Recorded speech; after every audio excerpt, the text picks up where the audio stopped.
keeping with the tradition, the 3 things that keep me moving when I don't have a Connecticut Sun jersey on, that's easy.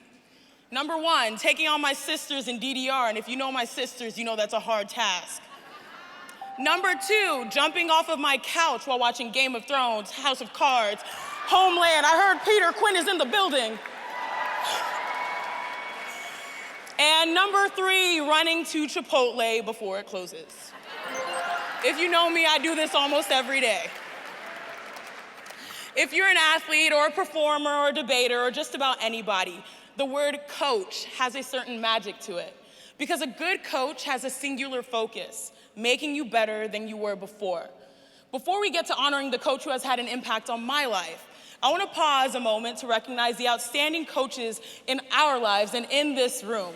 So if you've been a coach at any level, T-ball, rec, travel, life coach, college or pro, please stand up. Please stand up. Coaches.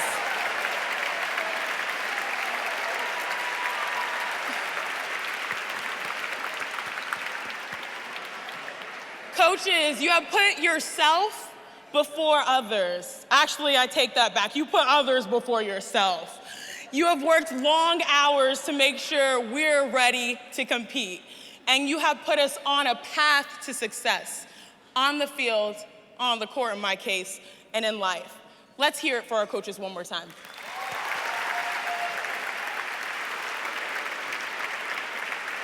Okay, so now it's time to talk about one very special coach, my coach in particular.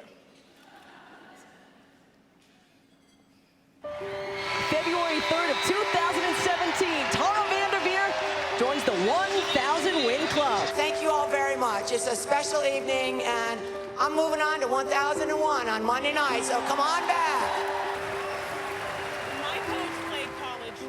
My coach, well, I guess I'm a little taller, let me raise this thing up.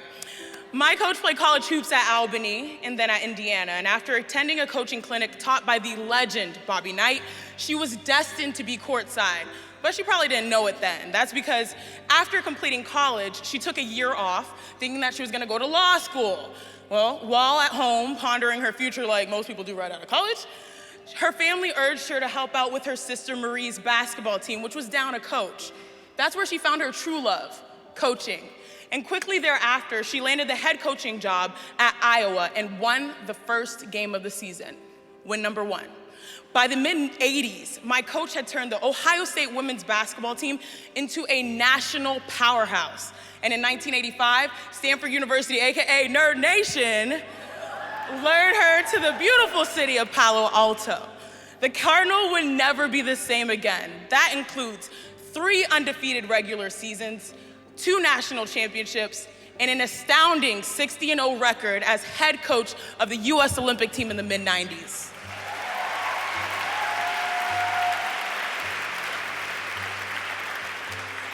She's in the Women's Basketball Hall of Fame and the Naismith Memorial Basketball Hall of Fame. And in other words, she's officially a GOAT, as we say in my generation, greatest of all time, in my opinion.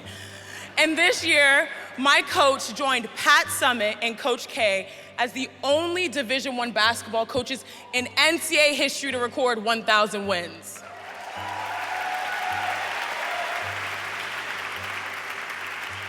And here's a quick update. After a trip to the NCAA Final Four this year, that number actually stands at 1,012. But if you really, truly get to know my coach, you know she has Tara-isms. So I'm gonna give you a few. When we make mistakes, she'd point to our jersey, the front of our Stanford uniforms, and say, "Chiney, the S doesn't stand for stupid." When a player that can't shoot for the opposing team starts to get buckets like this happens, I know, Skylar, you're nodding with me, we'd hear, "Well, sometimes even a blind squirrel can find a nut."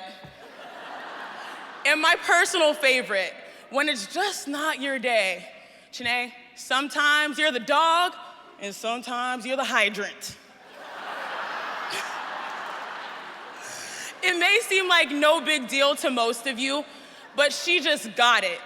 She supported me right after we lost in the NCAA tournament, going to study in Nigeria. Another special influential person here also supported me as well. She helped me fall in love with my heritage. I would fall in love with the young girls across the continent that lacked the opportunity and lived vicariously through my experiences.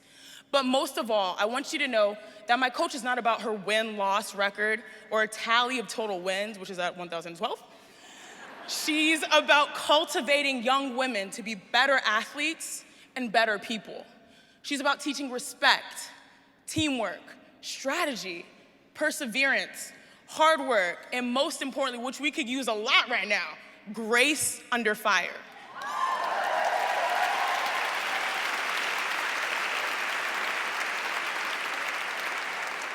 She used to tell us that pressure creates diamonds, and she has helped create some of the finest women to walk this earth, including my heart, my big sis, Chiney Ogwumike, who was blossomed to become Stanford University's first MVP in the WNBA.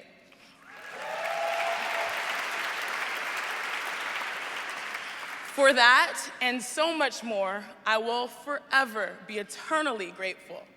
Ladies and gentlemen, my coach, my mentor, my inspiration, my day one, and my friend, Stanford University head women's basketball coach, VanDerveer.